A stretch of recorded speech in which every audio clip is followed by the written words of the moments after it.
Hello, everybody, and welcome back to OMB Reviews.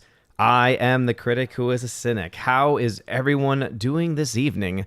Happy Saturday to everybody. I hope everyone is having a wonderful weekend. And yes, the voice is back for the most part.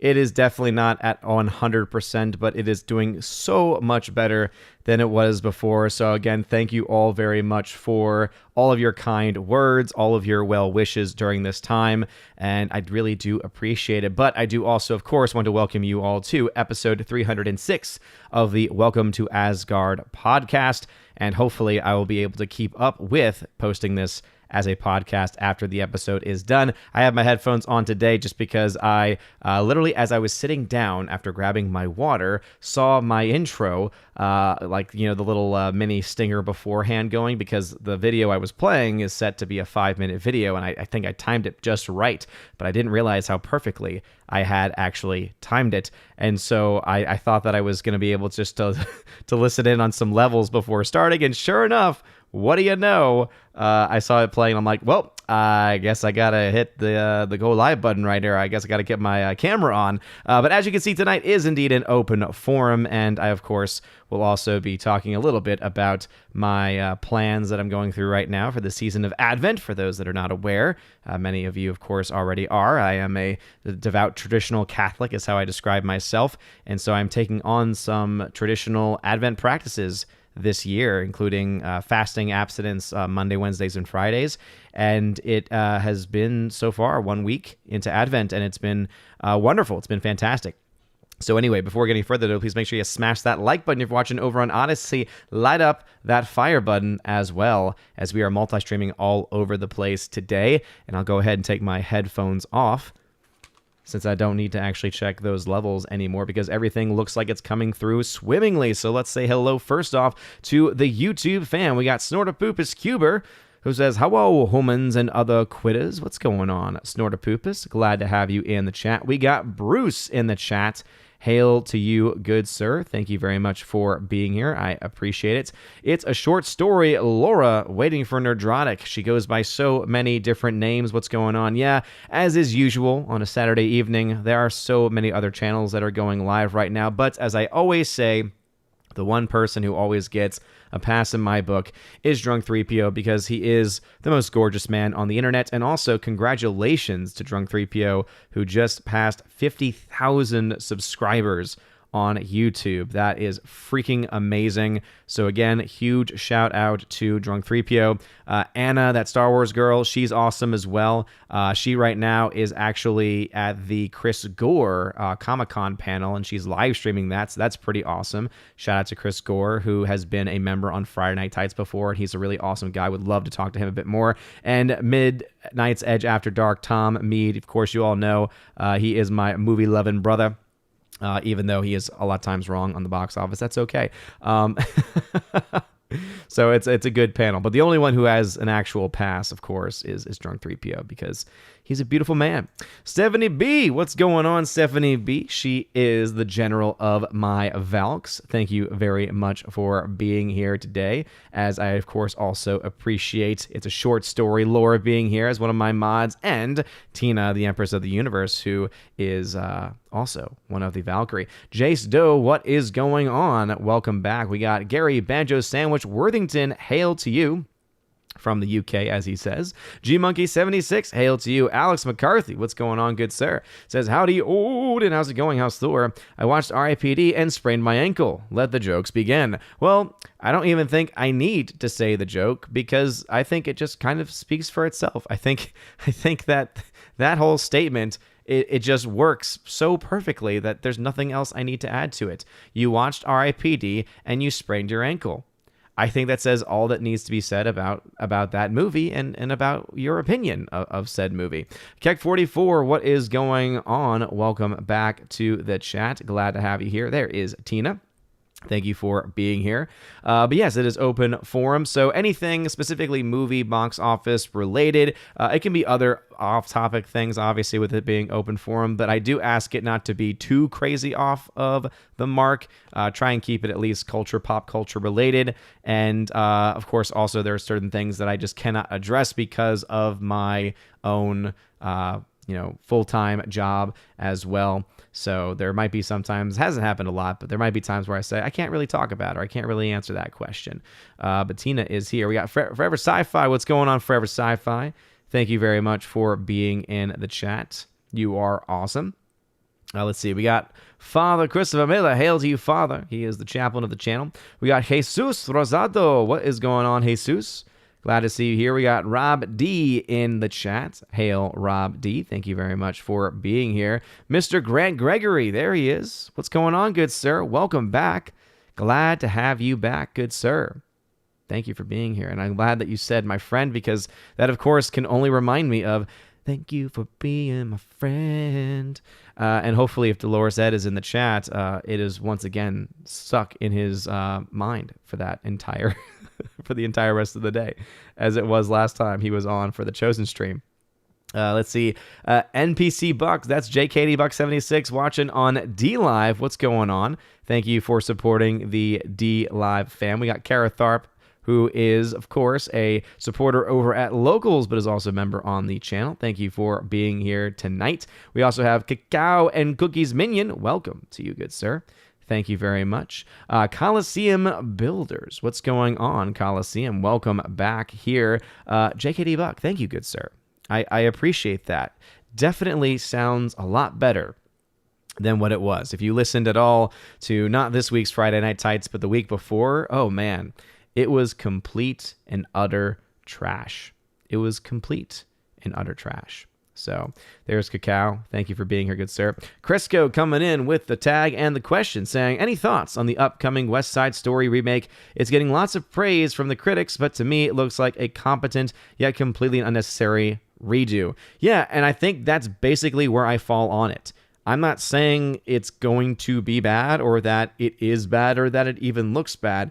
It's just every time I see the trailer, all I can think to myself is, one, why in the hell are they remaking a classic that never needed to be remade? And two, why in the world would I want to once again try and put any faith into modern day Steven Spielberg, who, at least in more recent years, has been nothing but a letdown, has just not been the same Spielberg as of old. Even in some of the better films he's made, like Bridge of Spies, for instance, even in cases like that, it's still so far off the mark from where he had been in previous times in his career. And then, of course, the ones that have been really bad have been really, really bad. I mean, Ready Player One was just atrocious on so many levels. So this is one where I think it's going to be mostly inoffensive. And by that, what I mean is that I think that people are going to go see it. I think that it's going to get some pretty good reviews. I don't think it's going to be much of a box office hit because musicals are a hard sell nowadays. You look to In the Heights for a great example of that, though that, of course, was also competing against itself, being HBO Max day and date release. But then you also had Dear Evan Hansen. And the thing with Dear Evan Hansen was that Dear Evan Hansen was a film edition, right, was a retelling of the story of this musical that just within the past few years was the biggest musical on Broadway, was one of the hottest tickets that you could possibly get. And it did nothing. It was a financial flop. It was out of theaters within just like a couple of weeks. That's how bad it did.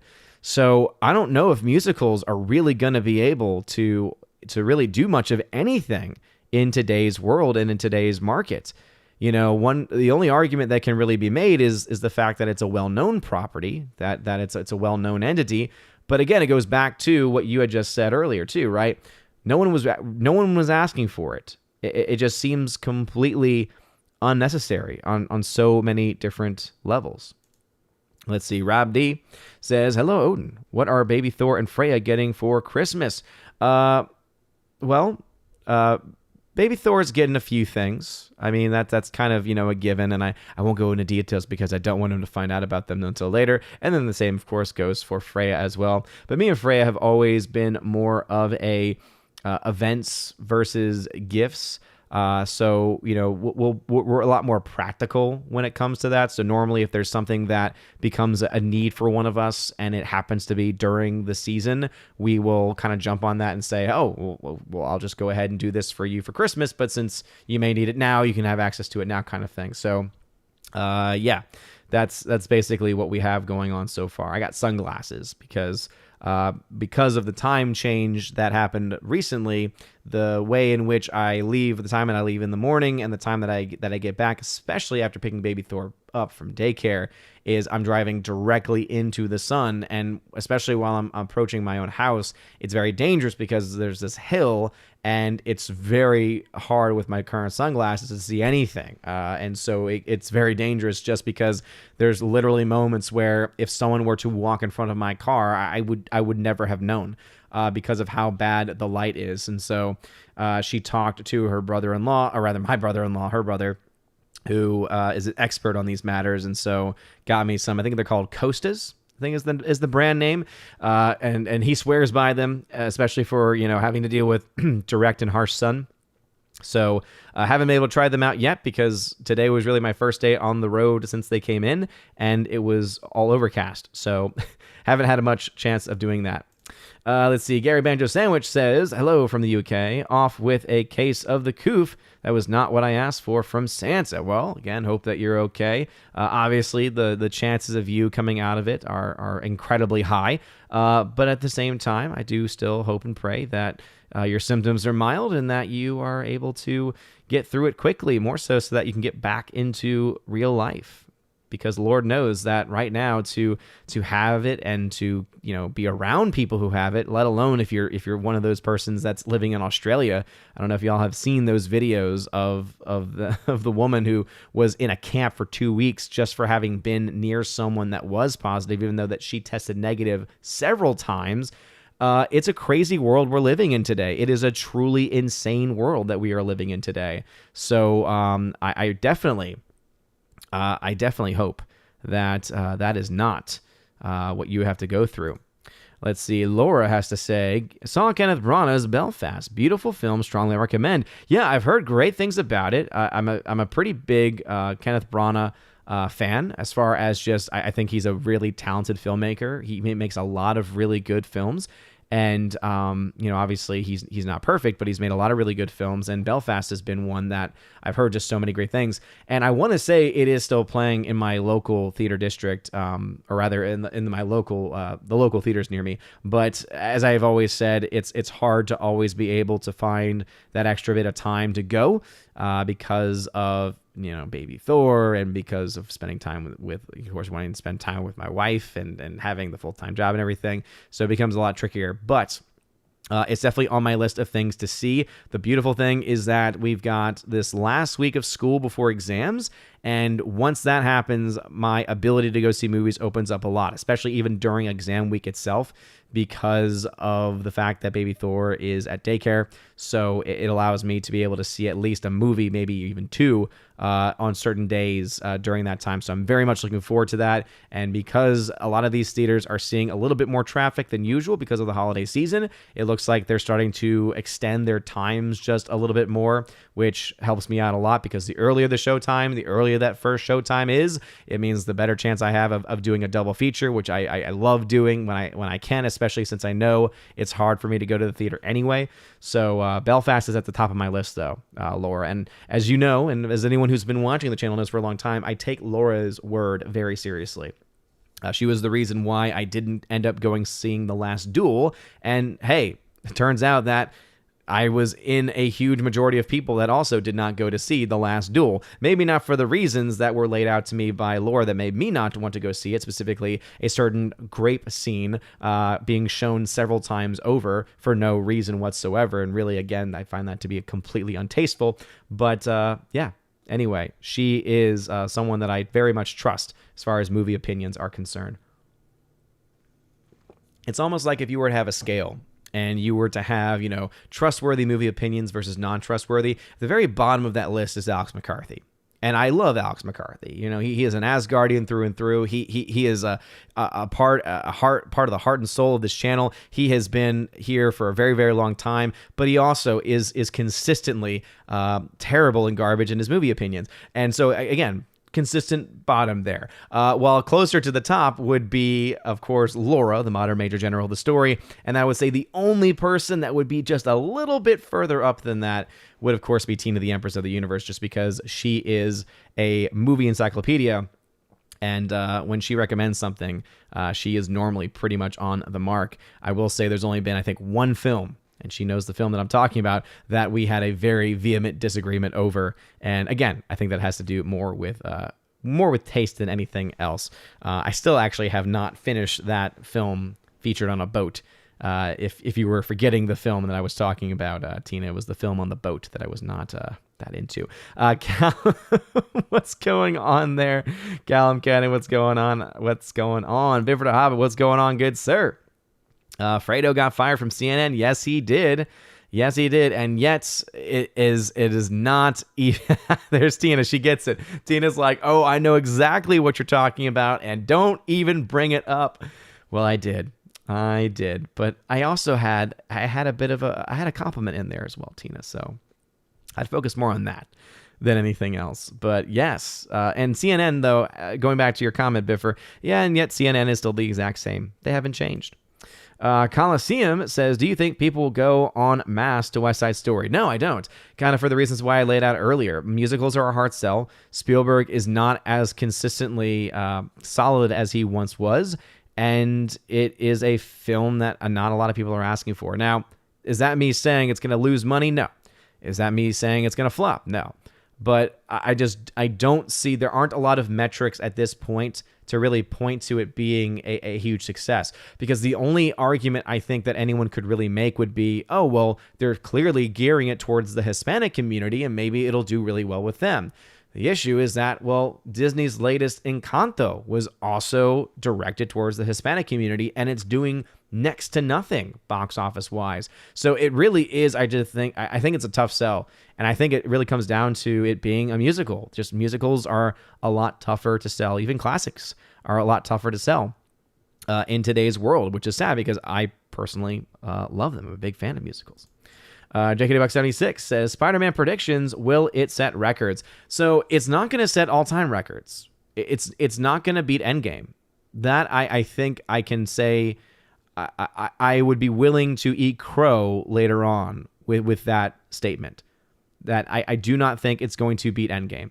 I don't think any film is ever going to reach the level of Endgame ever again. I remember saying that back before even pandemic times, when Endgame happened, I was like, I just don't think there's ever going to be an event film like this built up this well to reach a culmination that's going to have a lot of people still on it, because a lot of people now have checked out since Endgame. I mean, there were people checking out before Endgame, but I think Endgame especially has been the end for a lot of fans, for a lot of people in general. So I think that's part of the reason. Obviously, now we're living in post-pandemic era and still current pandemic era. So you're already going to have that as an impact, not just because of certain theaters being closed or having certain restrictions on theater sizes, but the other thing that people oftentimes don't take into account is the fact that some of these cities and countries are going to require Vax passports. And that, to me, is going to be the biggest barrier to any film being able to make anything close to Endgame levels ever again. That's just not going to happen. There's just no way that's going to happen. So again, I'm willing to eat crow on that kind of a prediction. I don't really think it's that. I don't think it's that controversial of an opinion. Now, I do think there is a very good chance that it'll get to $1 billion. I think it'll be the first $1 billion film of the pandemic era, but I think that's about all that there's going to be said for it. I don't know if it's going to be the highest grossing Spider-Man film of all time. It's again, we'll have to wait and see those opening days, those opening numbers. And I mentioned this in my video, and I think some people for some reason just didn't get it. I did a video explaining why pre-sales, don't mean anything. Why pre-sales are almost essentially useless. Because even though there is some level of prediction that can be made from it, it's a piece of the puzzle when it comes to making predictions. It's a piece of a puzzle. The other pieces that oftentimes get forgotten, and I think the biggest of those forgotten pieces is the one that I have firsthand experience with because I worked at a theater for 3 years. And even though it's been about maybe 6 or 7 years since I did work in a theater, I do know that this is how it works in a lot of markets still to this day, just by the fact that I've gone to a lot of theaters over the past several years. Not as much since Baby Thor's been born, but still. And that factor is people showing up the day of to go see a movie. That is still a huge problem. If you have a lot of tickets selling, that is in and of itself, right? That is in and of itself going to be something that is not going to guarantee that people are going to show up on the actual day. And when it comes to how much money is made by movies opening weekend, a huge portion, if not the majority, still comes from day of purchases and not going in advance. So that's the reason why I think that it's going to be able to reach $1 billion, talking about here Spider-Man. But I just, again, don't really think it's going to really be able to do all that much more than that. Slasher Neons, what is going on? Thanks for being here. By the way, commenting is dangerous. Welcome back. Soul Assassin, how is it going? Again, apologies if those were quick, but the chat has already begun to jump on me. Again, I know that StreamYard just updated their software to allow for more chats. I'm hoping that Restream Studio does the same as well. River Sci-Fi says, could be worse. My older brother loved Jiggly, and duets is one of his favorites. Duets? I don't know about duets. Was that supposed to say Geely? Isn't Geely the one with Matt Damon? Is that the one that you were talking about? And agreed, 99% for sure of these remakes are unnecessary and creatively bankrupt, and also just not good. There's some that are unnecessary but are still good. That's why when we do the Raven Awards, right, our boycott of the Oscars, we have categories for like what is the best remake. And I think that there definitely are some films that are done well. For instance, Emma last year. It was a really well-made film. Was it necessary? Absolutely not, because pretty much any remake or reboot these days aren't really that necessary. But there are some every now and then that are actually done really well, and Emma was done incredibly well. Lance Mala, any thoughts on recent wrestling news, matches, and or events? So I'm a week behind on my AEW, but man, oh man, WWE, I don't know what the hell is going on in Vince McMahon's mind, because I've just seen some of the names that of people that he has released, and it's insane. It's insane. He's released some of the biggest names in the company, and the same excuse is being given. That, it's about, trying to save on payroll and stuff. But, you look at the massive amounts of money they're getting from the Saudi deal, and then you look at everything else, and man, AEW is just being given so much talent. It's being given so many things, so many great people. And I think that AEW is going to be set for years, because it's not just old performers that they're getting a lot of younger performers too. So their past, present, and future is pretty much set going forward. They've just got so much potential. Anyway, Happy Gilmore, hello to you. Welcome back to the chat. New number 2, hello, says, almost forgot about the stream tonight. Your sound fine tonight. Well, thank you. I appreciate it. Mr. Grant Gregory says, which movie has depicted the grace of God the best?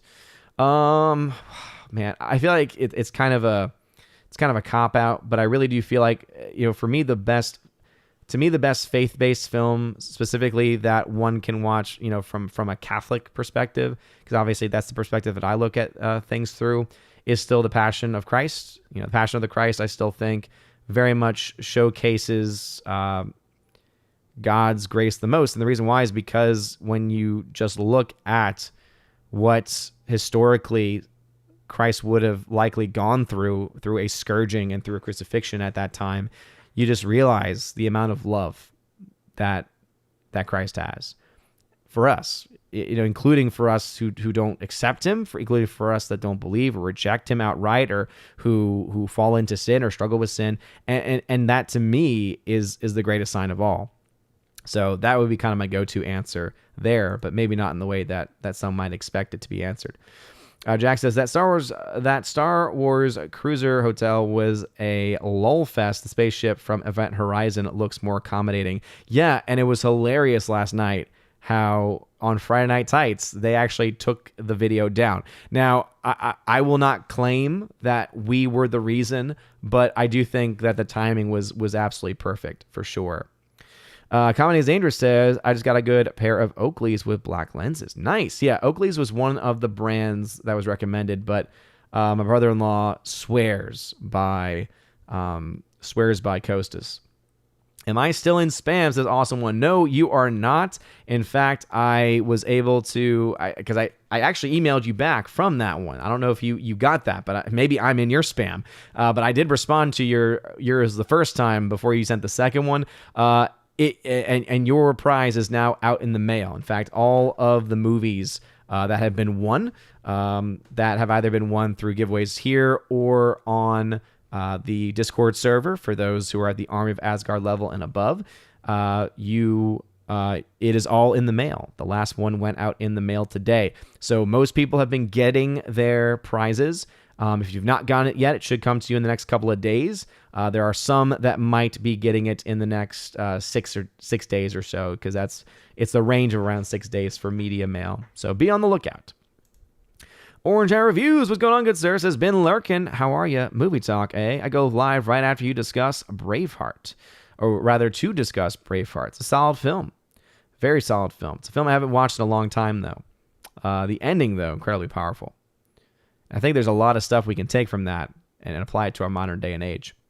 Forever Sci-Fi, I saw that. Anybody from the government sticks me in the cabin against my will, I'm burning it to the ground. Well, I don't know about that, just because if I'm in the cabin, might be a little dangerous there, just a little bit. But the sentiment, I totally understand.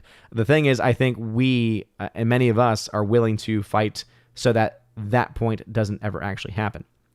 Sherry Allen, what's going on? Of course, Laura. And again, I mean it. And that's why I do take your word very, very seriously. Again, obviously, we don't always agree on anything, and that's all of us, right? We all have different movie opinions in general. But normally, she's pretty much on the mark with those things. So thank you again. Happy Gilmore tagged me, by the way, great film, says, what is your favorite spaghetti western? Yeah, I'm not as into the spaghetti western genre, to be perfectly honest. So I don't know if I necessarily have an answer to that question, because I have seen some westerns. I would say probably at this point, A Fistful of Dollars, because I saw that movie actually more recently. And it's all me trying to build myself back up to watching The Good, the Bad, the Ugly again, because the first time I saw it, I didn't like it. I was very bored by it. I fell asleep. I saw A Fistful of Dollars, and I really enjoyed it. So probably that at this point, if I had to say. We have some action going on. Oh, man, a lot of action going on over on Odyssey. And again, as I mentioned in that pinned comment, apologies to everyone for always falling behind on Odyssey. But again, YouTube falls so far behind. Always got to make sure that I hang out with, that I get all those chats caught up with, so that I can spend time over here as well. So we got Dion over here, Magnus Zerum, what's going on? Vincent Womack is here as well. Thank you for the tag, I appreciate it. Jacques Lesuave says, hot take: Aussie COVID camps are a better experience and more value for money than a stay at a Disney Galactic Star Cruiser hotel. I think that you definitely have a point to be made there, with the sole caveat being that, one, you have a choice to waste $6,000 of your money on, while the other you don't. So I would say that is probably the primary difference. Vincent Womack says, plus the musical that came out a couple of months ago also aimed at Hispanics, if I remember correctly. Yes, it did. Yeah, In the Heights, very much geared towards it was a very diverse cast. It's a big part of the promotions for it. Didn't do anything. The R, what's going on? Thanks for tagging me. Vincent Womack tagged to say, hail Soul Assassin from the other side. Boom, Vincent Womack crossing the streams there, saying hello to Soul Assassin over on YouTube. Boom, there it is. And there is Vincent Womack saying no problem. Hey, hail to you. And again, light up that fire button on Odyssey. I love my Odyssey fam. Thank y'all very much. I will come back to y'all in just a little bit. Definitely got to make sure that I don't fall too far behind over here either. But then, thank you for being amazing. Thank you for being my friend. The one musical I will say that has come out more recently that I'm actually a big fan of. It came out from a garbage company, but Tick, Tick, Boom, which is on Netflix, garbage company. Another musical actually directed by Lin-Manuel Miranda, who, if anyone who knows me knows, I really can't stand. I think he is a vastly overrated songwriter, a vastly overrated personality in general. There's some things that I've liked from him. Some of the songs that he did for Moana I thought were good, but a lot of them were not. But this was his actual first time directing, and the music was all from Jonathan Larson.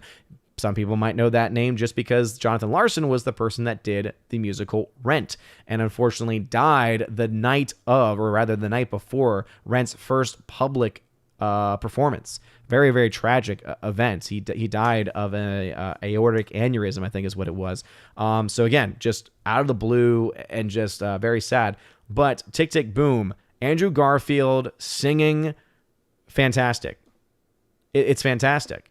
And I can say there really isn't a lot of wokeness to it because it is based off of the life of Jonathan Larson. It uses the music from the musical Tick, Tick, Boom that was written by Jonathan Larson, which was very much semi-autobiographical. And I think that because of those constraints, Lin-Manuel Miranda was not able to really add in a lot of the nonsense that he typically does. So I actually thoroughly enjoyed it. The music is very good. Anyway. Let's see. Snortapoopas Cuber says, for $6,000, that hotel better actually go to space. Yeah, that was the other thing too, right? They kept promoting it and showing it in the background. And it was like, okay, but I know it's not in space. If it was in space, it might be worth it. $6,000 to take an actual spaceship to space and to live on the spaceship and to have a Star Wars experience, that could be a cool thing. But again, there's two big caveats there. One, it has to actually go to space. And two, you actually have to have a, Star Wars experience, which based on everything we saw from that video that got taken down before the stream was even over, it was not Star Wars. Joey Horn, what's going on, good sir? By the way, Joey Horn, I got a notification that I believe the package that the giveaway that you won was just delivered to you today. Got a notification about that. So if you've not checked that yet, go ahead and do so. And enjoy your prize, good sir. Thank you for being a supporter at the Army of Asgard level and above, who get access to the giveaway channel on Discord, where I do tons of giveaways. Common Names Dangerous says, remember that video of Spielberg and Lucas driving off that old car and the behind the scenes of Indiana Jones Crystal Skull? That was them running away from good taste and ideas. Yeah, I think there is an episode of South Park that actually handles that entire situation the best. And if you've seen South Park, you know what I'm talking about. And it features George Lucas and Steven Spielberg doing some very inappropriate things to some of our childhood heroes, including Indiana Jones. But I think that's exactly what a lot of fans felt like. Bruce says CNN only fired him because their legal department saw liability on their part if he stayed. I think, yeah, probably. They always do the right thing when it's to save their own skin. So I am definitely not giving, that's why I'm not giving any kudos to CNN at all, because they still have people like Brian Stelter over there, who is one of the worst so-called journalists that you could ever have, not to mention Don Lemon. They already have so many other problems over there that it's like, oh good, you did the one thing that was that you should have done a long time ago. That was the other thing as well, is that he should have already been canned for showing clear bias towards his brother. He should have already been called out and should have already been fired for showing corruption when dealing with covering the story of his brother. And I think at times even refusing to cover it. But yeah, it's just crazy to me that this is something that for some reason took so long for them to do. Let's see. Awesome One, what's going on? Just says Crow. Gotcha. Kara Tharp, who is a member, says, started watching my Christmas movies yesterday. Nice. Well, I don't. And that's because we are in the season of Advent. We're not in the season of Christmas yet. Christmas does not start until Christmas Day. Christmas Day. Really not until midnight mass on Christmas Eve, you could say, which is technically Christmas Day. But yeah, for fun fact, Advent is the season before Christmas. Christmas actually has its own season. And have you ever heard of the 12 days of Christmas? Well, it does not refer to the 12 days before Christmas. It actually refers to the 12 days between Christmas and the Feast of the Epiphany. Fun fact of the day for everyone. But hey, that's awesome. Yeah, and obviously I'm not crapping on anybody for any of their traditions. I always wait typically for Christmas Eve to watch my Christmas stuff. And my go-to, of course, is It's a Wonderful Life. Hands down, one of the all-time best films, and obviously, in my opinion, the best Christmas film of all time. Awesome One says, it's Spider-Gwen, Far From Home. Ah, yes, of course. Probably will actually end up happening. It would not surprise me at all. Evan S. says, will you be watching Fat Man for Christmas this year? Probably not. Fat Man, very fun film. Movie I definitely am going to watch again in the future, but not really my definition of a Christmas movie, though obviously there are Christmas themes. Alex McCarthy says, Vince McMahon is more concerned about an egg from Red Notice movie. Really? What do you mean by an egg? Like, do they make fun of Vince McMahon in that? Is that true? Again, I've been checked out of the WWE. I don't care about the WWE because they have just been complete trash for a long time now. I'm very happy that I'm no longer wasting the hours that I did every week watching that crap. Instead, I'm catching up with things with AEW, which is much, much better. It's because it's actual wrestling, and it actually has really good storytelling in the matches, not just the crap outside of it. Awesome One says, I'm sorry they canceled your wrestling contract. You were good as Hacksaw Jim Duggan. Ho! Well then, I don't know how to feel about that. Don't know exactly how to feel about that. Zachariah315, hail to you. Bruce says here, plug the extension that allows YouTube downvotes to be seen again. Return to YouTube dislike Firefox Have it too. The more you know, the merrier. Yeah, absolutely. I mean, and I knew that was, if it didn't already exist, that it would, because these types of extensions have existed for a long time, you know? Because even when YouTube announced it, they said, hey, well, guess what? You'll still be able to see your own dislikes. And so it's, okay, you're saying then that the dislikes are still being counted, which means all one needs to do is just create an algorithm that tricks the YouTube's algorithm or tricks the code in some way or just gets past the code in some way just to expose what the actual dislikes are. And it's a beautiful thing. Can't stop the signal, as they say. Kiga Rogers, what's going on? Kara Tharp, who is a member, says 2019 Little Women seemed totally unnecessary to me. The 90s version is a really good adaptation of the books. Yeah, and I have issues with I never saw that 2019 adaptation, but it was done by one of the most annoying filmmakers in Hollywood, and that's Greta Gerwig. Cannot stand her at all. She's never made a film that I've liked. She was the one that did Lady Bird. She had, been the star of several films, and she gave the same exact performance in every single one. Again, she's an indie darling, and there were people that went gaga for her film Lady Bird, which just to me was overrated drivel, to put it lightly. And yeah, so that was the reason why, is because I believe she was the one directing that one. It's like, I don't want to see you direct a film about, a film adaptation of Little Women where you're going to clearly try and drive up the agenda of the original, which is not really having that as a focus. Bruce says, the wife had added you to the Christmas card list. You have been warned. Nice. Hey, Christmas cards are a lot of fun. So thank you for that. Jeremy Zakowski tagged to say, have you seen the new trailer for Daily Wire Shut In? I have. And I will say I have the same concerns for it that I did for Run, Hide, Fight. It does not look up to standard. I'm just going to be honest. It just does not look up to standard. I really want it to be good.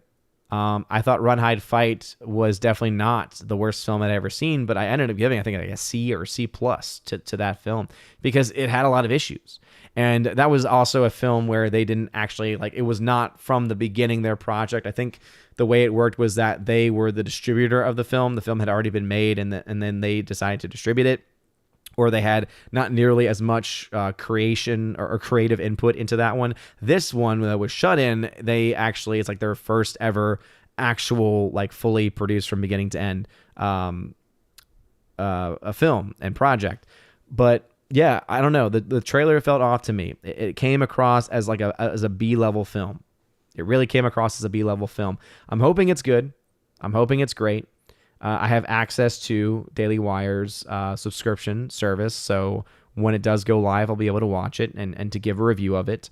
But I want it to be better than Run, Hide, Fight, and the trailer made it seem to me like it was very similar.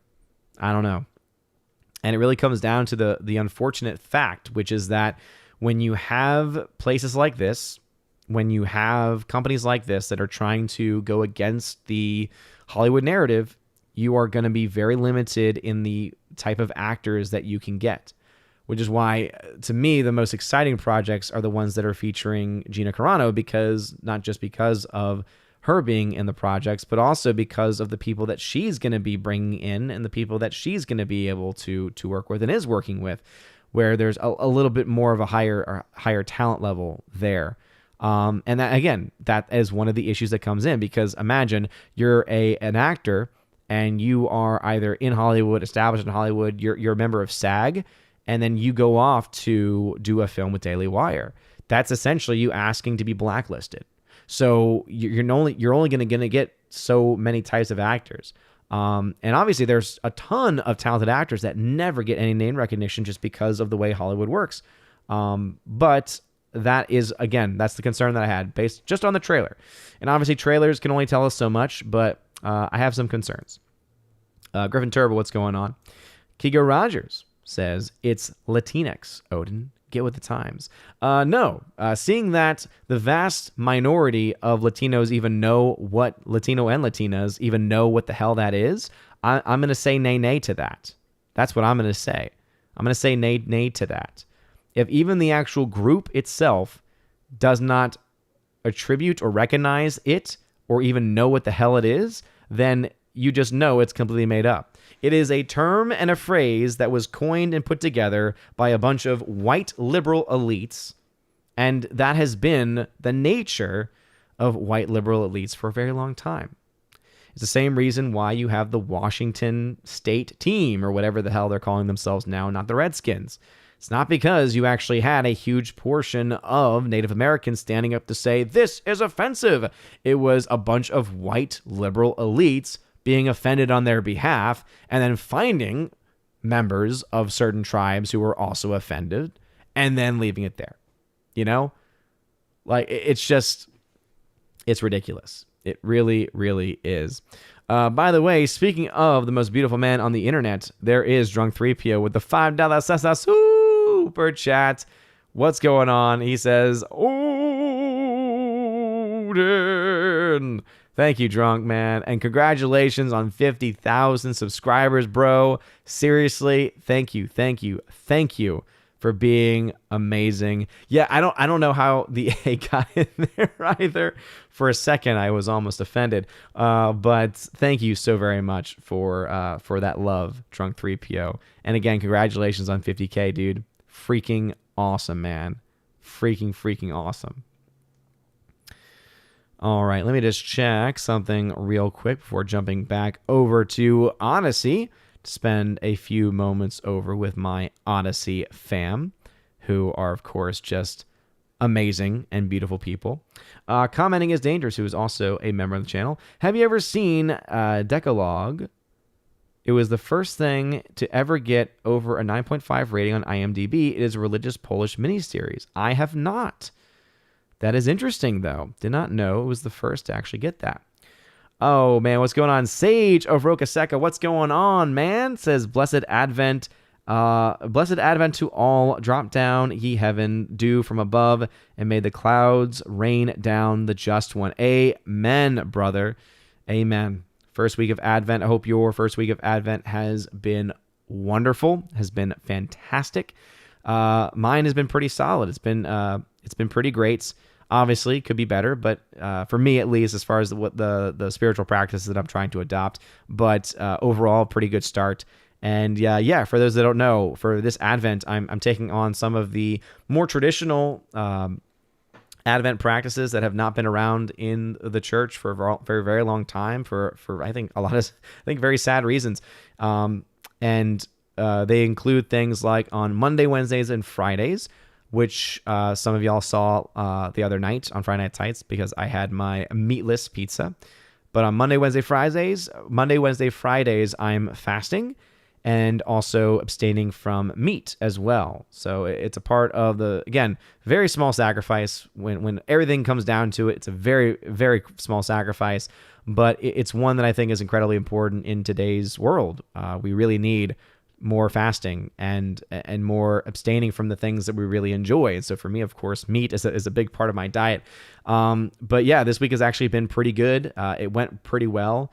It is definitely a variation of the fast because there's been so many different versions of fasting that have occurred throughout history to the one that you have now. Basically, for me, for my fast, I do it where I do no snacking at all, and I limit the meals to very specific times of the day. But because I am working full time, because I am a teacher, because I'm on my feet most of the time, I do give myself a little bit more leeway on certain, the portion sizes. I don't have like a crap ton in my portion sizes, but I do still allow myself enough because obviously the last thing I want is for me to be losing my consciousness in front of students and passing out because I don't have enough to sustain me.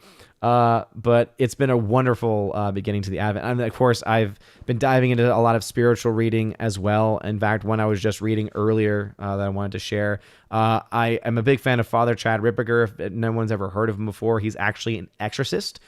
So he's a Catholic exorcist priest, and he's done a ton of books on a wide variety of subjects. And so the one I'm reading now is called Magisterial Authority. He also has a PhD as well. He does a lot of really good work, not just on theology, but also not a very large work, by the way. So again, pretty solid stuff. He also, though, does a lot of stuff with psychology as well, as his PhD is in psychology, and he's brilliant. So anyway, just thought I would share that a little bit. All right, Sherry Allen, what's going on? Says, not much, just taking it easy. Watch your stream before tackling my house issue due to rent increase of $200. Can't get a boarder to help with the rent by recommended by GP to. Oh man, I'm sorry to hear that though. That's ridiculous. That is ridiculous. And I'm very sorry to hear that. I hope that y'all are able to figure that out. Do you know why there is a lot of things, why the rent increase, I guess. I'm wondering if it's going to be a continued comment as well. Yeti Cast, what's going on, man? Welcome back. Sherry Allen, there it is, says here, due to my health as my battle with leukemia is now Sherry, I'm very sorry to hear that. I'm very sorry to hear that. I lost actually a really good friend of mine when I was 18 to leukemia. So I know how difficult I've seen, people go through that, and I know how hard that is. So please know that I will have you in my prayers, and please know that you have my support and the support of this community. We got your back. Sherry, please let us know if there's anything that we can do for you. And thank you for sharing that. All right. Let me head back over now to Odyssey. What's going on, Odyssey fam? Got some action going on over there. So let us see. Vincent Womack says, the first thing that went through my head when you said tick, tick, boom was Hawkeye from Avengers Assemble cartoon. Interesting. I don't think I'd ever gotten that, actually. Dion says, off topic, I think Rumble has shot themselves in the foot by going public. From a free speech point of view, long term, what are your thoughts? Just curious. Cheers. Hey, this is open forum stream, so it's the perfect time to ask that question. I'm pretty much in the same agreement that you are. I'm actually very much agreeing with the Tim Pool side of things, right? Where, if anyone watches Tim Pool, I've just gotten back into watching him again. Because he's been talking about things that I'm a lot more interested in, but I am very much thinking it's a terrible idea as well. So some people are trying to, I think, only looking at it in a very close-minded, myopic sense, where they're saying, well, hey, it's a competitor to YouTube, and they're getting this huge influx of money, etc. Yes, but what it also means is that they are going to essentially be selling out. They're essentially going to be now taking in money and now, essentially, not necessarily selling data or anything like that, but they're putting themselves in a position where they will be no better, where they will soon be having to make decisions. So yeah, I don't think it's a good thing for the long term, for Rumble specifically. I've always been very open and honest about my own thoughts about Rumble. I've actually never been the biggest fan of Rumble.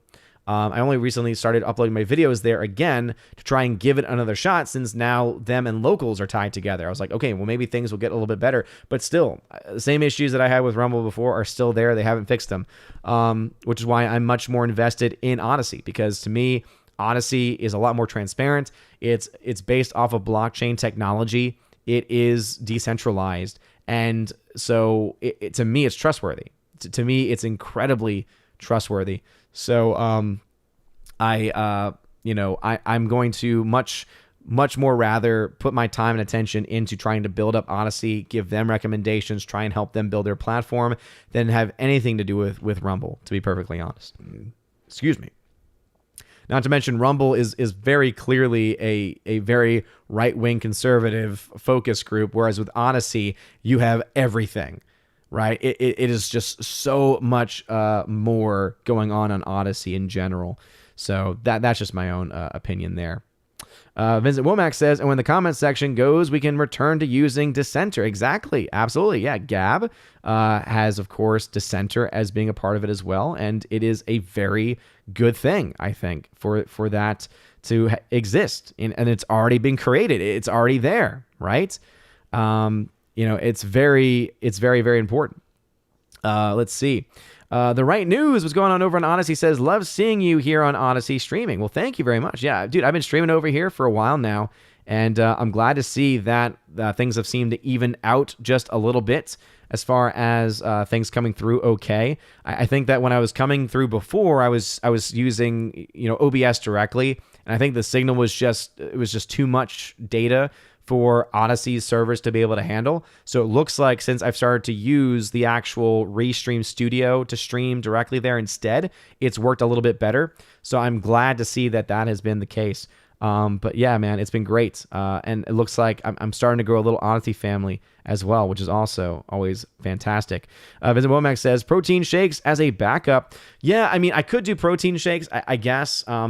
For me, I still even then would feel a little if. So basically, I will have myself it's like a little granola bar, essentially. It's like 100-calorie granola bar, very, very small. So it's one of those things where I have it just in case I need it. I also was planning on starting off like a light meal in the very beginning of the day, and decided, no, you know what? I think I need to have, at least a medium-sized, breakfast to get through that. Because if I start off the day like that, I'm in a much better position to be able to handle fasting throughout the lunch period, and then also throughout until eventually the evening period. So I'm basically limiting myself to about 3 meals with no snacking in between and much smaller portions. So it is still a fast.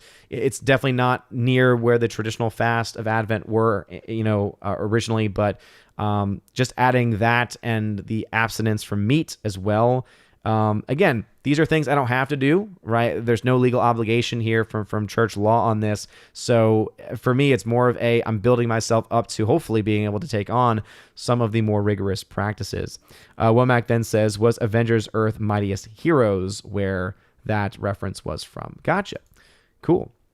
All right, let me head back over to YouTube. It looks like some comments may have been skipped. Apologies. Things were kind of backing up a little bit. I am about 20 to 30 minutes behind, as always, though. So, again, if comments get skipped, I apologize. Sage says, do you keep your creche up until February 2nd? Right. So, yeah, these are things that, as I said, as a traditional Catholic, I am still relatively young in that, and so that's why I'm so happy to find places like Return to Tradition, Meaning of Catholic, and so many other great channels, because I've learned so much. And also with the new direction of places like 1 Peter 5, I'm very excited because they're doing a lot to try and explain older traditions, and I'm very excited to see what they do to help me be able to prepare for those types of events. So as I discovered Christopher Lee's Metal Christmas. Yes, oh yes, you finally found it, dude. It is so good. It is so good. Alex McCarthy, that is a fact. That Die Hard is a Christmas movie. It is not the best Christmas movie.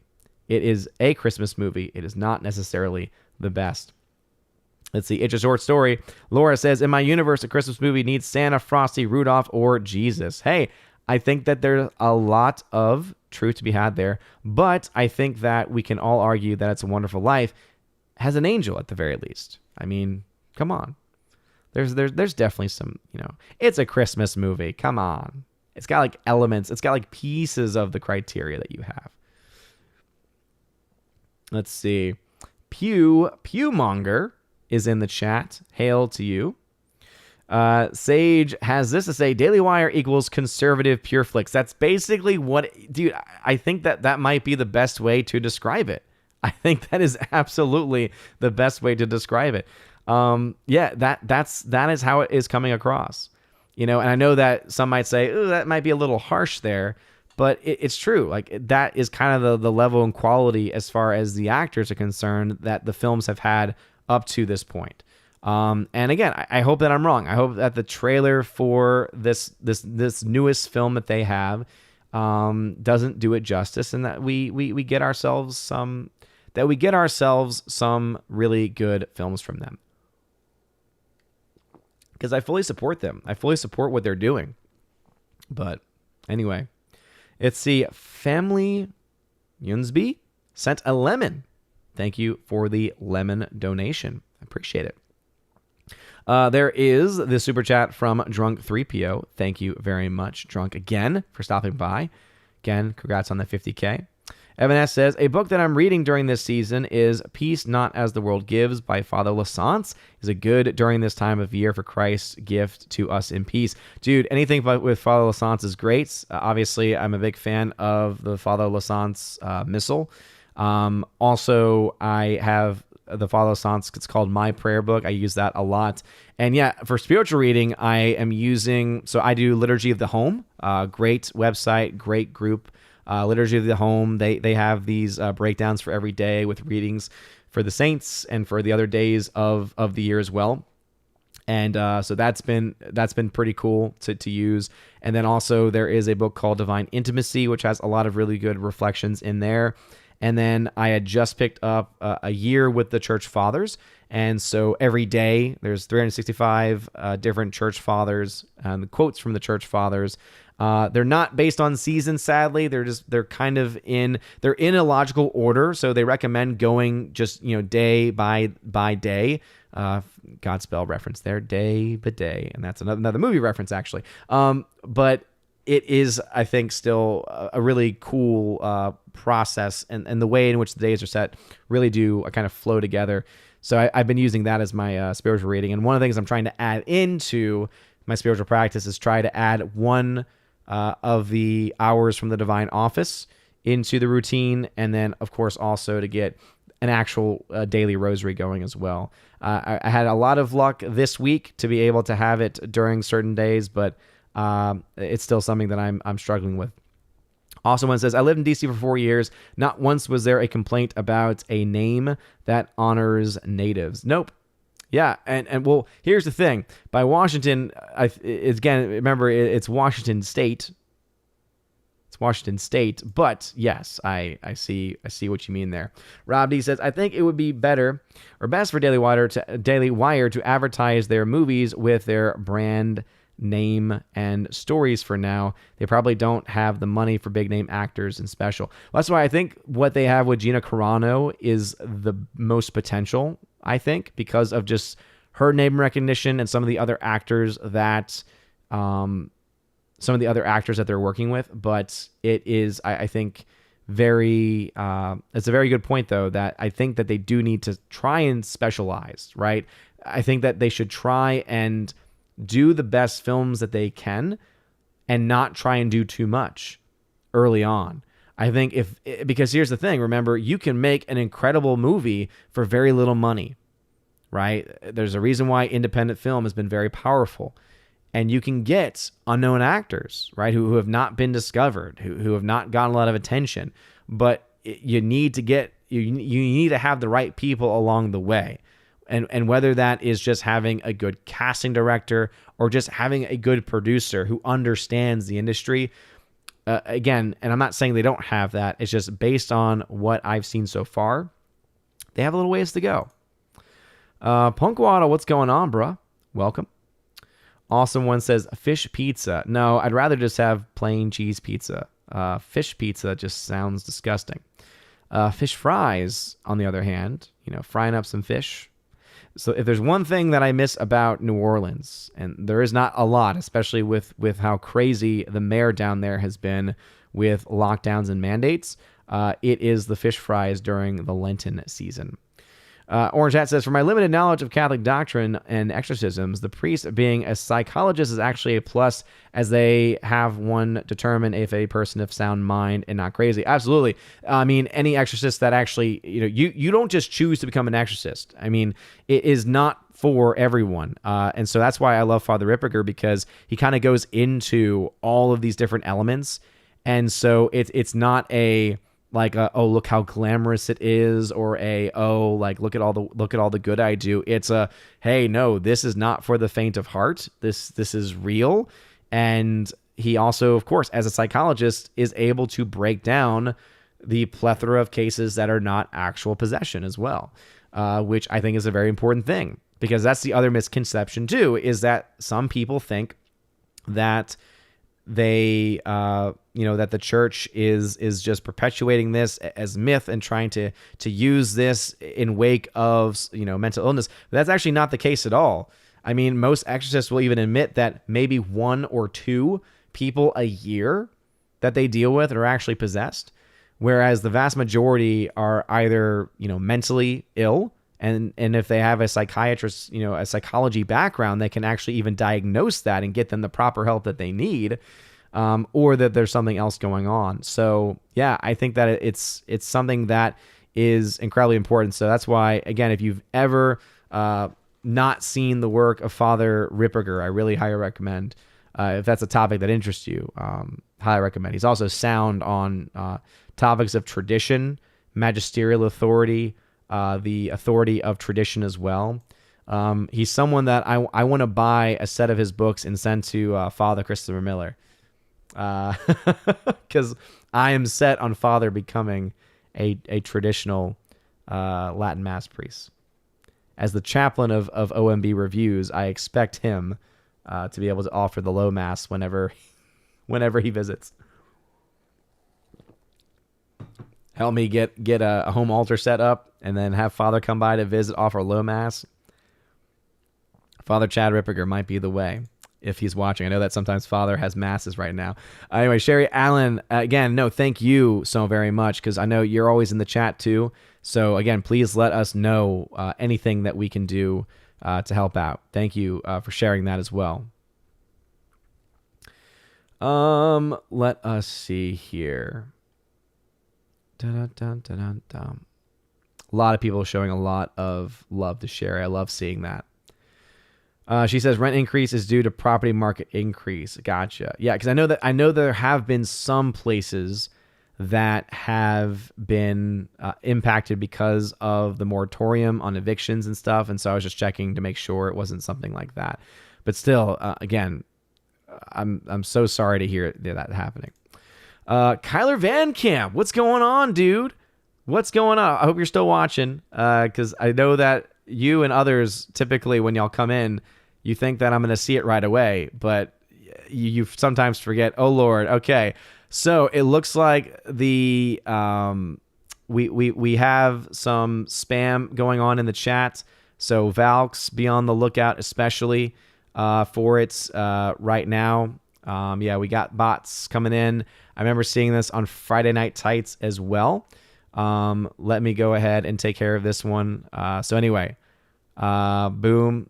All right. Thank you, Tina, for taking care of that. So just keep an eye out, please, on that. Again, I know I saw that on Friday Night Tights. We are usually able to avoid that. I don't see how they were able to even get access, because you're supposed to be a subscriber to the channel in order to have any access to chat. And I do not see that name at all as having subscribed to the channel. So YouTube, instead of censoring people, why don't you fix your broken system that somehow allows that nonsense? So again, shout out to Tina B, Empress of the Universe, for catching that one. I appreciate it.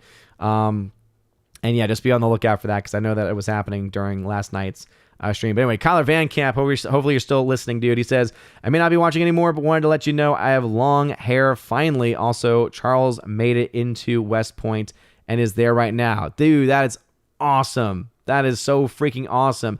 No, again, I'm sorry that if you're not listening, if you're listening back after the fact, I hope you are, man. Again, so very proud to hear that you're doing well. Proud to hear that about Charles as well. These are former students of mine, and as I say, I very much miss the students that I was not able to actually see graduate. I really wanted to be able to make travels down for it, but unfortunately, with COVID especially, it made it even more tricky with my own schedule, teaching up here in Chattanooga as well. But again, much love to the last classes that I ever taught. That I think have either graduated or might just be about to graduate. I think the last group I taught there may have graduated last year. And Kyler was one of the good ones. So Kyler, thank you for stopping by, man. And sorry if you're not listening anymore and that you didn't get shouted out right away. But again, as I always say, I always fall 20, 30 minutes behind. It's just the way it goes. But anyway, thank you for being a good student. And I hope that your college life is going well, man.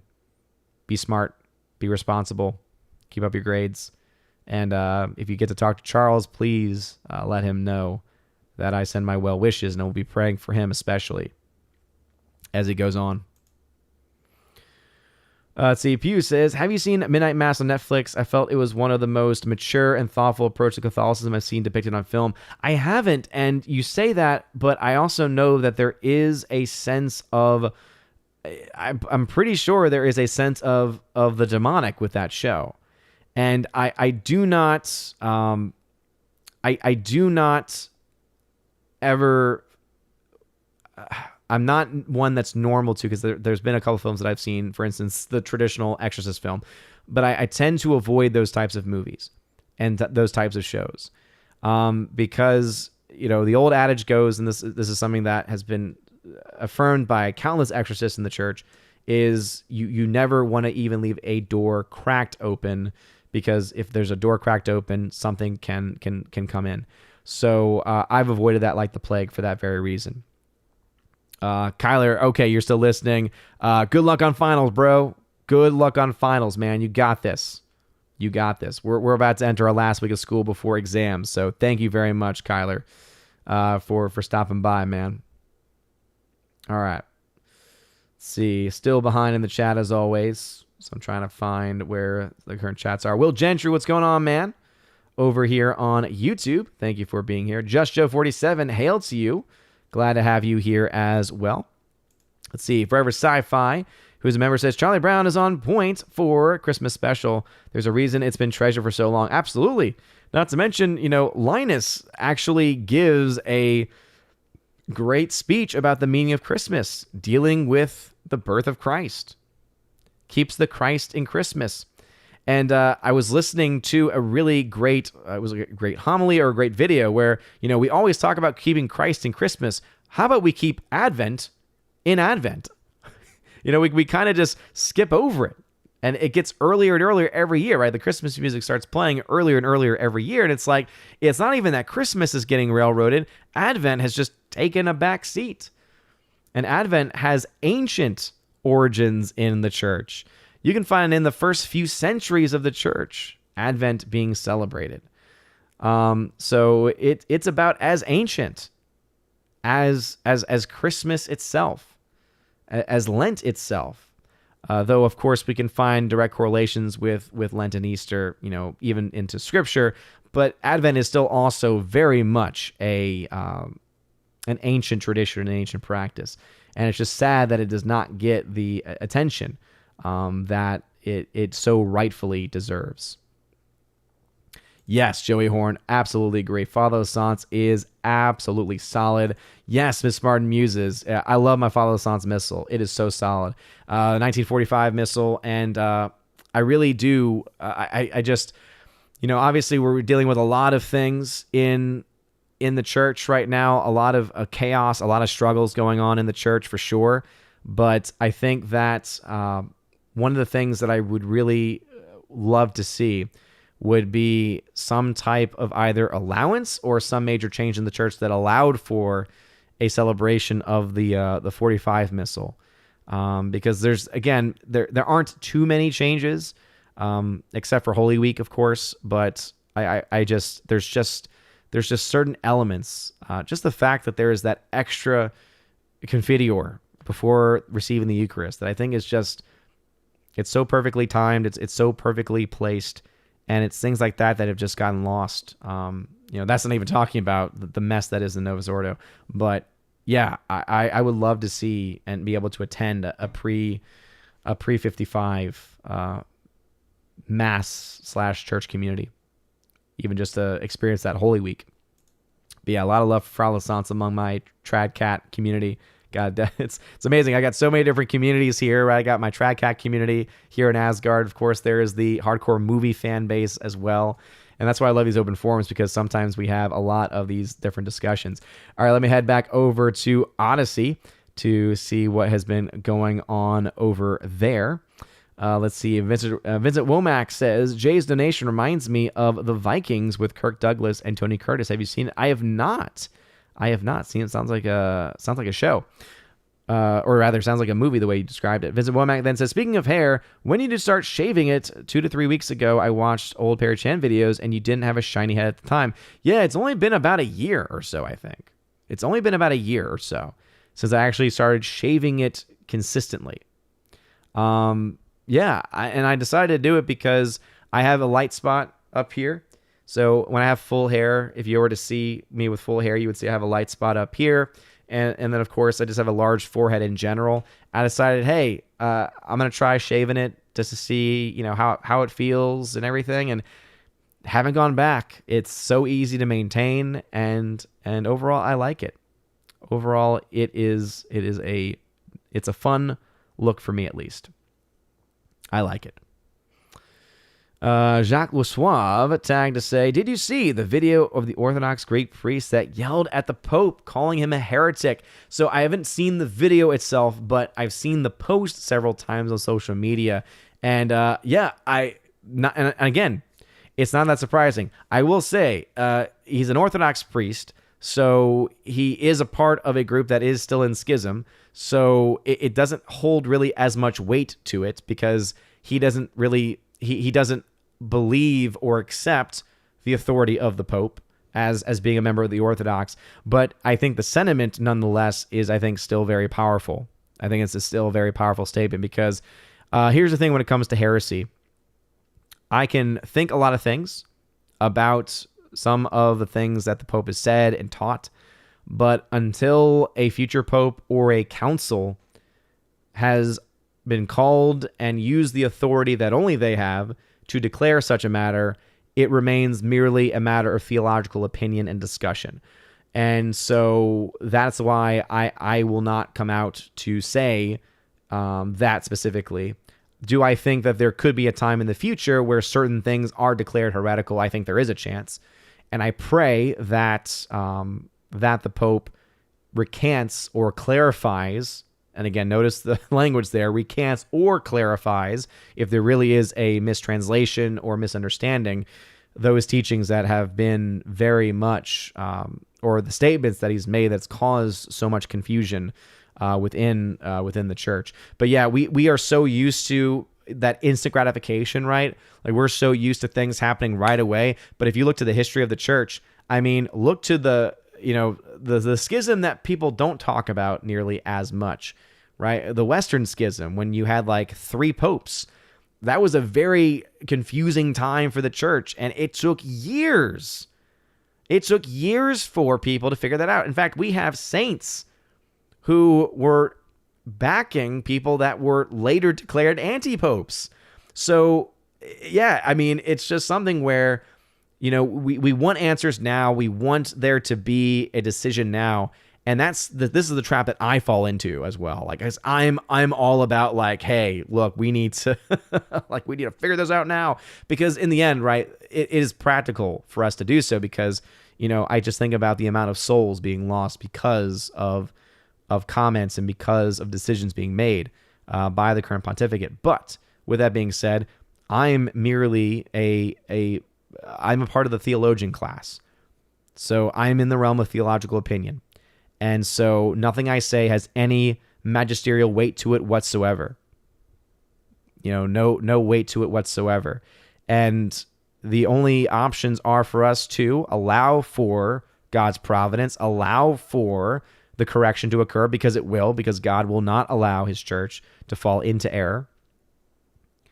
And the only other option is to break. And to break with Christ's body is just not an option, because you are literally breaking with Christ's body.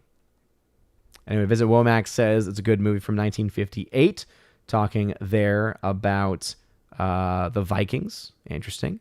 And then Womack also says, I have Valheim. The game is still lacking in content, but building stuff is always nice. Very, very cool.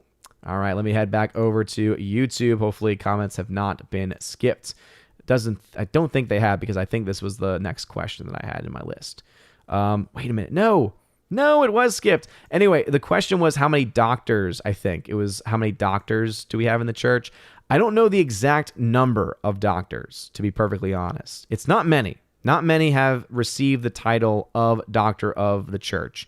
But the work I'm reading for my spiritual reading is the Fathers of the Church. That would be people like Saint Basil, Saint Augustine, people like Saint...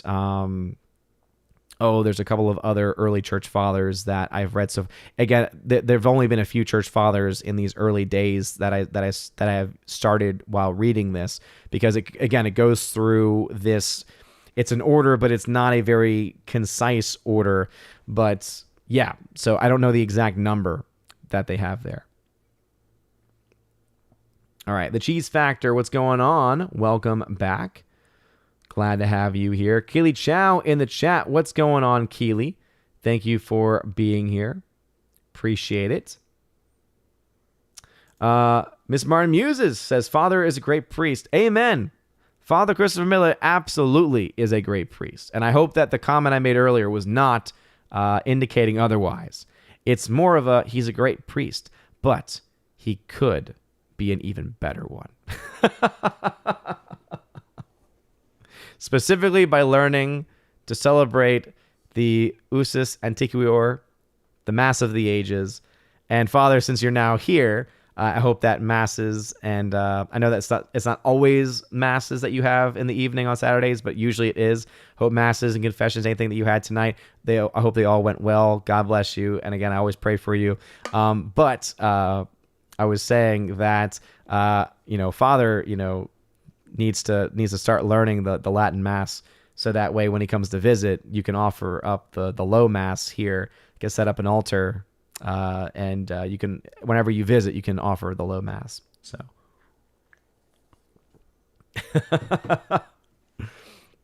much love to you, Father. Much love. Miss Martin Muses, who is a member of it, says 36. Are there really 36 doctors? I didn't think it was that many. Dang. That's crazy. Mark Lizeth, what's going on? Snortopoopus, hail to you. Thanks for being here again. Mike Jackson in the chat as well. Apathetic Normie in the chat says here, to be fair, you're big time if you're getting spam bots, Apathetic says. I don't know about that, but it's more of an annoyance on my part, Yeah, Coliseum, you are correct. They allow for a lot of crazy things. It's crazy. Miss Martin Muses, who also shares in the profession there.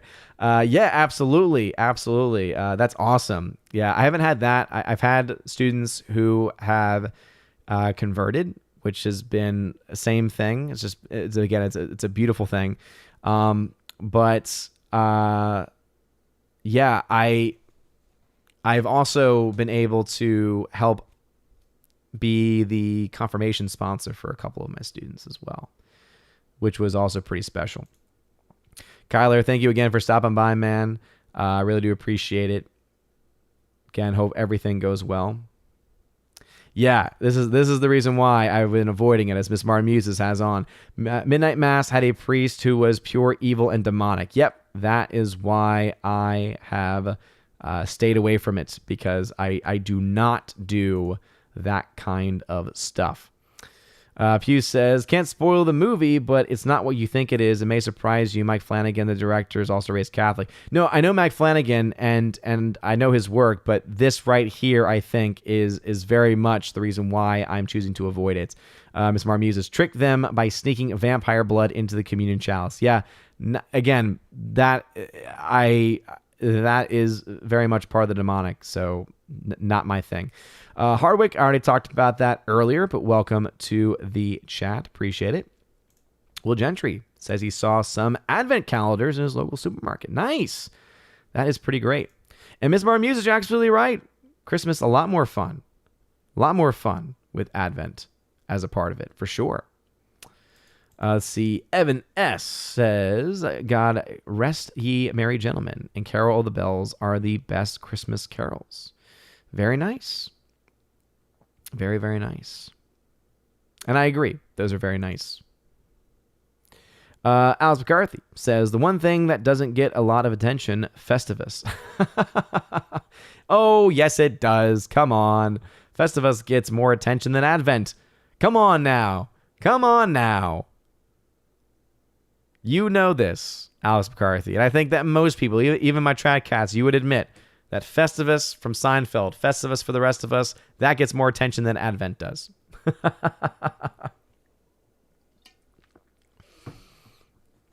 Anyway, Gareth Tharp says, we have been selling Advent calendars at my church. Nice. Yeah, before Advent starts, there's always a group that sells Advent candles. That's the one thing that I do really, again, every year I'm just more and more trying to dive into the rich traditions that the church has that unfortunately were just either stripped away in the post-Vatican II era, or because of the post-Vatican II era were watered down. So it's been awesome to be rediscovering these amazing treasures of the faith and of the tradition.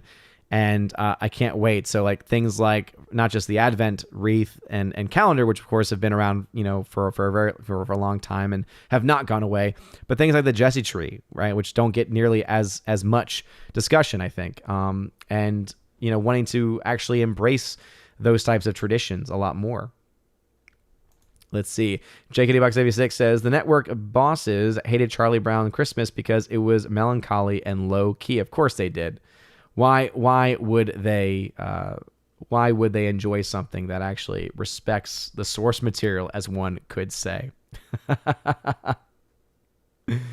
Oh, man. Let's see. Orange Hat says, I will be leaving soon if I do final prep for my stream. Have a wonderful day, everyone. Stay awesome and humble. Hey, Orange Hat, thanks for staying by, and good luck on your stream, good sir. Thank you again for being here. I see what you did there, Miss Martin Muses. I see what you did there, and I very much appreciate it. I very, very much appreciate it. And awesome one. Again, first off, if you actually look to the historical record, him doing that is actually historically dubious.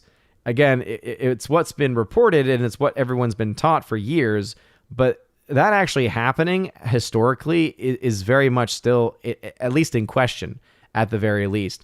And secondly, you do realize that when it comes to his split, that he literally had to create his own translation of scripture where he actually added words. Look it up. This is historical fact. He had to add words to the Bible in order to actually justify one of his key tenets. He was not a reformer. He was a revolutionary. He literally broke from the church. If we want to talk about reformers, St. Ignatius of Loyola was a reformer. St. Teresa of Avila, those are reformers. They're the ones who stayed in the body of Christ and dealt with the issues by calling them out. Hardwick says, what do you think of themes of Ghostbusters? Some Christians see it making light of serious supernatural matters and promoting scientism with science defeating the supernatural. I don't. I think that's actually reading a little bit too much into it. I don't think that was the intention that they had when they were originally writing it. I mean, you might be able to point to something that, you might be able to point to something that says otherwise. But in general, I just don't really think, that that's what we see there. Let's see. Father says, Odin's talking about heresy again. I guess I must have missed something interesting. You always miss everything, it seems. Always miss everything. Zelina Star Wars, what's going on? Welcome back. Glad to have you here. All right, we're about 6 minutes out from the end of the show. Anyway, Miss Martin Muses, yes. Speaking of heresy, Deck the Heretic Day is Monday, says Miss Martin Muses. Yes, we have the Feast of St. Nicholas, and St. Nicholas is famous as a story, or I guess one could say even a legend, supposes that during one of the early church councils that he was a part of, that he actually decked a heretic. Which I do not condone, because I do not condone violence. Zelina says, I think a lot of these issues are coming to light so that a major course correction can happen. If you're talking about within the church, yes, I totally agree. I absolutely agree with you there. I think that we're definitely going to see that. Father says today is the feast day of St. John Damascene. Yes and no. It's St. John Damascene, but in the traditional calendar, which is the calendar that I go off of, it is actually someone else's feast day instead. I don't have it next to me, though, so I don't have instant access to it. But both are great saints. Father then says here, I get to take bread and wine and turn them into Jesus. This is true. This is very, very true. But the things surrounding this key and core event, we all know, can be much better. Joey Horn says the Pope is clamping down on our good traditional priests and bishops. Sad times. Agreed. Yeah, there's reports now coming out about there being an apostolic visitation to the Ecclesia Dei communities, which are the communities that have been able to help preserve the traditional liturgy, preserve the traditional sacraments. And a lot of people are looking at this as them trying to clamp down on it. Yeah, I don't know, what happens, because, Pope Francis has been very clear in his letter, right? One of his key goals is to get rid of the Latin Mass, right? His main goal is, eventually people will return to the unique, right? Or the only expression of the lex orandi, lex credendi, as he says it, which has so many liturgical problems and so many historical problems, which is not surprising because he has had a lot of issues with that. Let's see. Father says here, my second student will be ordained a priest this May. Already get coverage lined up so I can go to the ordination weekend. Nice, Father. Very, very cool. Very, very cool. Hound 3000, what's going on? Father, yeah, absolutely. He was like, what did I walk in on? He says, vampire blood in the communion chalice. What, in the Hades? Yep, pretty much. Let's see. Midnight Mass at San Fernando Church is a good... Midnight Christmas. Midnight Christmas Mass. Oh, okay. Gotcha. Yeah, I would say there's just so many beautiful masses that happen. I have actually never been to a traditional Mass of the Ages midnight Mass before. It's something that I would love to be able to do this Advent. Unfortunately, there's no churches around me that do that. And I hope that one day that there will be. Let's see. Sage Rokasega says, to the discussion about the Midnight Mass series, Brant Petrie and Matt Fradd had a good discussion on horror and how far Christians should go with it. It was interesting. Dude, yes, I saw that Matt Fradd had interviewed Brant Petrie. So Dr. Petrie was actually one of my professors when I was getting my master's degree down in New Orleans. So when I got my master's in theology, in theological studies, one of my scripture professors was Brant Petrie. Dr. Brant Petrie is so freaking brilliant And the discussions that we were able to have in class were awesome. They were great. And yes, so that's on my to watch list. And I cannot wait to dive into it because that alone already has me excited, because I was already excited just to be able to listen to my old professor talk again. And Matt Fradd is a very good interviewer. But yes, that's fantastic.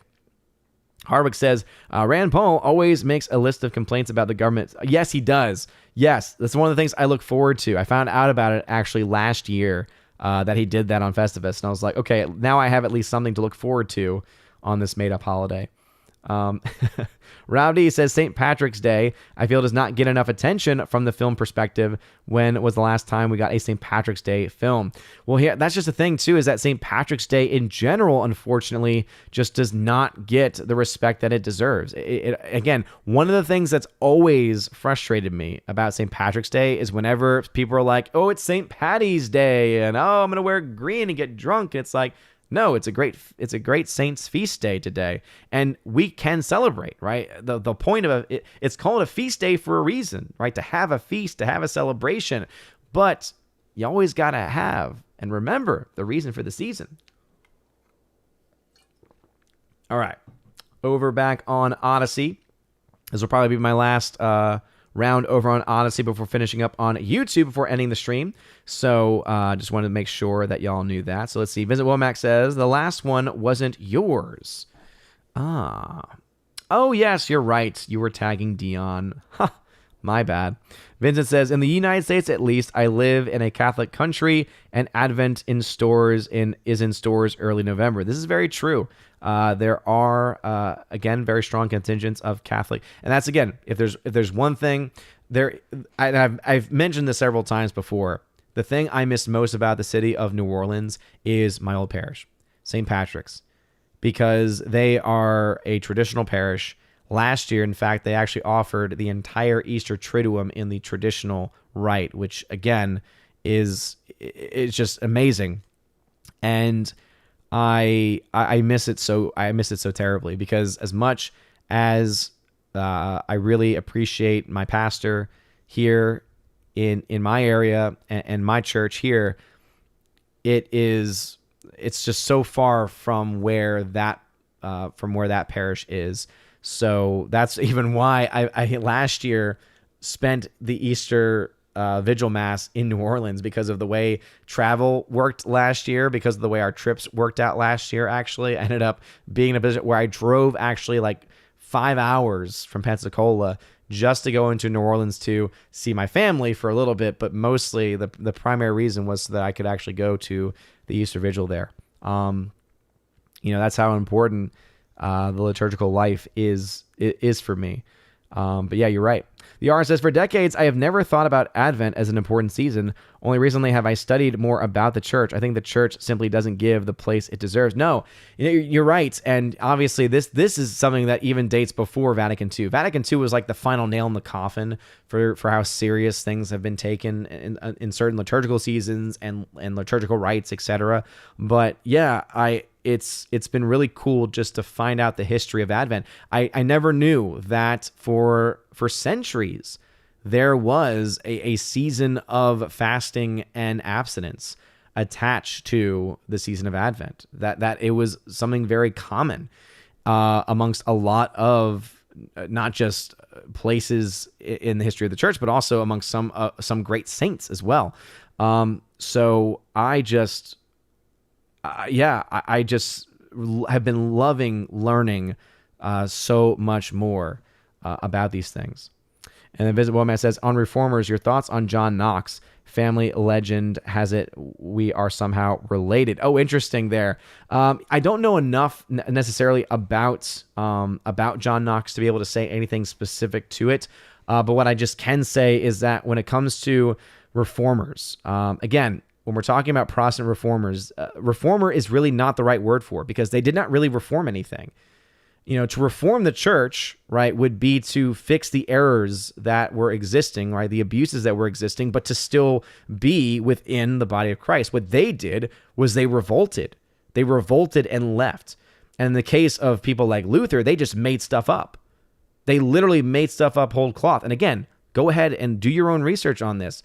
Martin Luther added words to Scripture that weren't there. And in fact, there's a letter where someone asks him, why can you do this? And he says, because I can. He basically gives himself his own authority to add words to Scripture, and he only added them to try and really push his sola fide belief system, right? It's only by faith alone that we're saved. Those words are never spoken in Scripture. The only time that you see those words in Scripture is actually in a letter written by St. James, where he says that it's not by faith alone that we are saved, but by faith in works. That faith without works is dead. That's actually what's in Scripture. So, yeah, I think that when it comes to the Reformers, they were revolutionaries. They were revolutionaries. If we want to talk about Reformers, again, St. Ignatius of Loyola is someone who was a reformer. So we have the Protestant Revolt, which is really the more proper name for it. And then there's the Catholic Reformation of the saints that were there to say, oh, no. The issues that are being brought up are valid, right? The abuses that are happening, those are real. But the only way to fix them is to actually fix them in the church and not create our own church. Anyway, Vincent Womack says, Vatican II, the unnecessary sequel. Well, I think it's just that we have to understand Vatican II within its proper context. The very people that were a part of Vatican II, who called Vatican II, and even post-Vatican II, made it clear no declarative, dogmatic statements were made from that council. So the only things that we are to accept from that council as being dogmatically defined or as having any shred of infallibility are things that were already a part of the church tradition. Anything that was a novelty, anything that was a variation, it was a pastoral council, the first of its kind. And I think that there will be a time in the future when Vatican II is finally interpreted in the way that it needed to be, or if it is found to be necessary, not because of the council itself, but because of the aftermath of the council. I think that you could potentially see the council then, be declared invalid. Not invalid in the way that, obviously it was validly called, it was validly put together, but simply that it is to not be taken seriously, because that has happened before. But anyway, that's a whole other can of worms that needs a lot more unpacking there, but we are getting right at the end. So again, thank you all very much for being in the chat. And I really do appreciate it. Again, that last one especially. Again, I may not have said it the way that I was thinking of saying it, but again, it's something that needs to be unpacked for sure. Forever Sci-Fi, I think my favorite version of Carol of the Bells from South Park. Oh, Lord.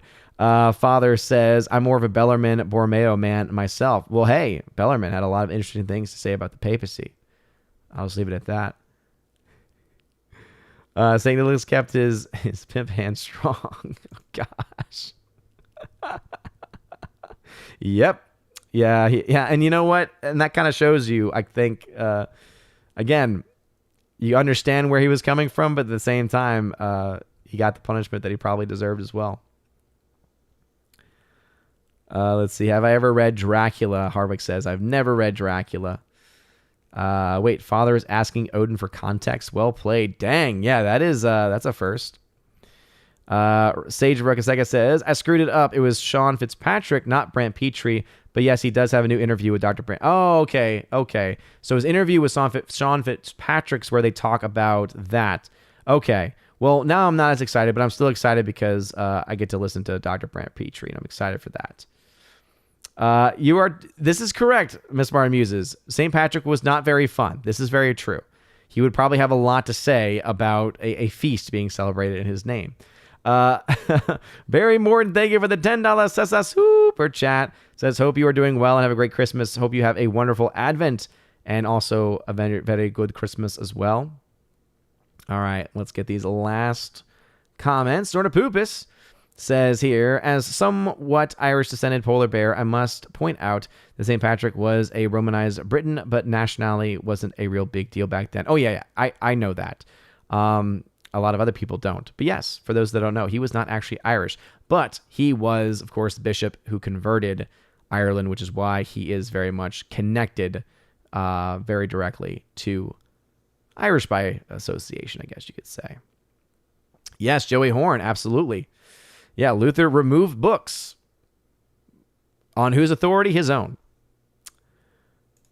And absolutely, Miss Martin Muses, exactly. It was not a reform. It was a revolt. Started their own church. Yep. Yep. Yeah, absolutely. This is very much factual. Please look it up. Again, don't take my word for it. Look it up for yourself. There is an old adage out there that says to know history is to cease to be Protestant. And I don't mean that as an offensive at all, but there is, I think, a lot of truth to it, because there is a lot of stuff in history that is just not known by a lot of mainstream Protestants. Snort Poopus. So how about those Arians? Yes. Love the St. Nicholas reference there. Sage of Rugasega says, Timothy Gordon had a good approach to Vatican II questions, critical but nuanced. Yeah, and Tim Gordon, I have some issues with Tim Gordon. I don't like his tact.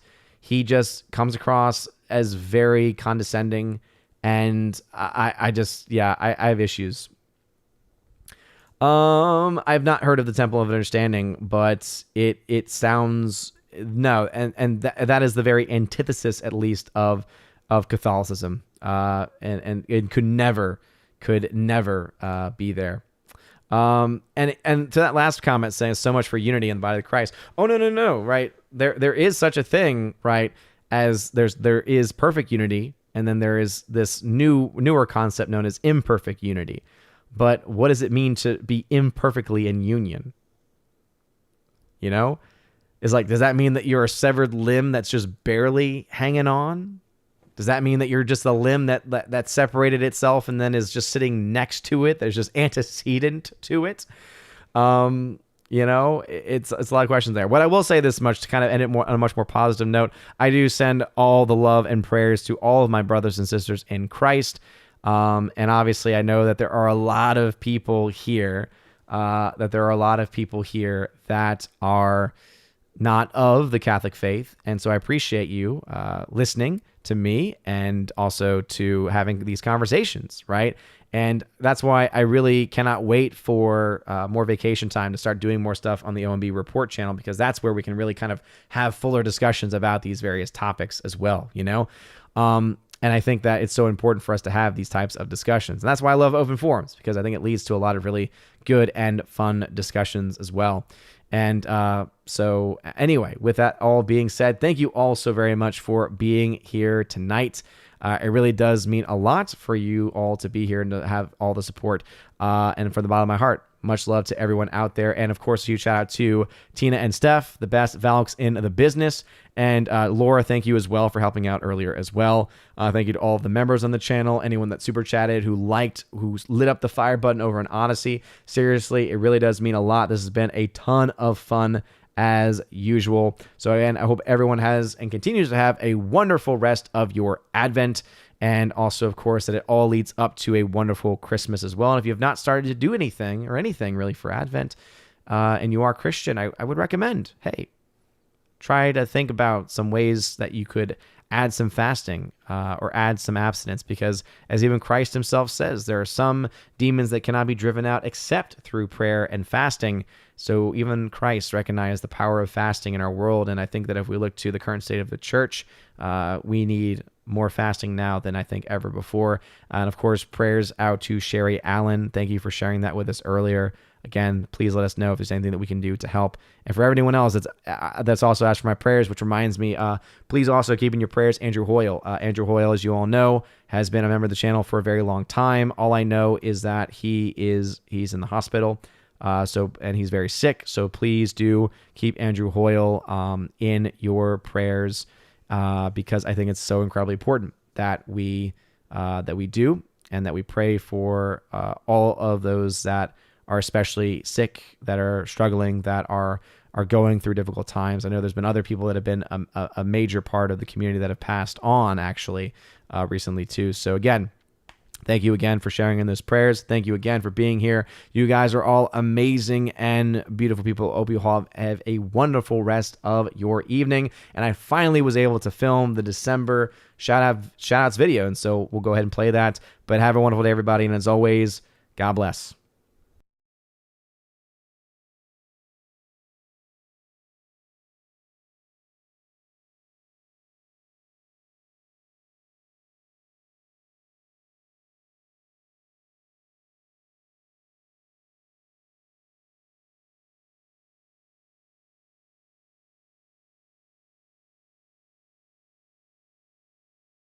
And now for a huge shout out to all of my December Patreon Subscribe Star and Locals members. Animation commentator Brandon, Brian P., Christopher Bowman, Dolores Ed, Dion, Father Christopher Miller, Hail to you, Father, Father Damian Cook, Garrett Searles, Hannibal Grimm, Harold Francis, Inflamed Wood, Jacob Juice, Jeff Toon, Joe Horn, Jonathan Carney, Gomer Kyles 79, Laura, The Modern Major General's Story, Mike Jackson ×4, Mitch Dunaway, Mad Mitch Dunaway, Mr. Peabody, Mondo Spieler, On to June, Orange Chat Reviews, Out of Step with Reality, Priscilla Hall, Rosetta Ullen, Stan Andrian, Teresa Martin, Theodore Bendon, and Tina Bojan, and of course, the Empress of the Universe, Tina B. Thank you very much for being my Patreon members. And for my Subscribe Star members, UAB Mad Dog, Mike Jackson, Storm Tracker, The R, Fast Reaction, Nosferatu Gatsu, Stan 4, John B., Mr. Roy, Glinzer, J. Alex McCarthy Jr., Dean Heiss / the new number 2, J-Rod, the Beer Guru, and ZK-Man. Thank you very much for supporting me on Subscribestar. And to my 4 members over on Locals.com, Kara Tharp, UAB Mad Dog, once again, Mike Jackson, Bifford a Hobbit, and Robert Barnes. Thank you for supporting me on Locals. And if you want to have your name shouted out at the end of every video and live stream, check out the top link in the video description below. It's called Willow or .w.lo, Willow link. It'll bring you to all of my social media platforms and also to all of the various other locations that you can support the channel. You can get access to things like giveaways, where I do giveaways of 4K films, 4K steelbooks, digital codes, all kinds of stuff every single month. Also, there's a level where you get access to all of that, plus an exclusive podcast that I do with John the Flick Pick Flickinger, where you also get to ask questions that we will answer on every episode of the podcast. And at the final level, you also have the ability, the Chosen of Valhalla level, you have the ability to have all of that, plus in your first month, get a free t-shirt of your choice, any color, sent anywhere in the world, and also you get to be featured once a month on the Chosen of Valhalla live stream featured on the main channel. So if any of that sounds interesting to you, check out the link in the description. You're all amazing and beautiful people. I hope you all have a wonderful rest of your day, and as always, God bless.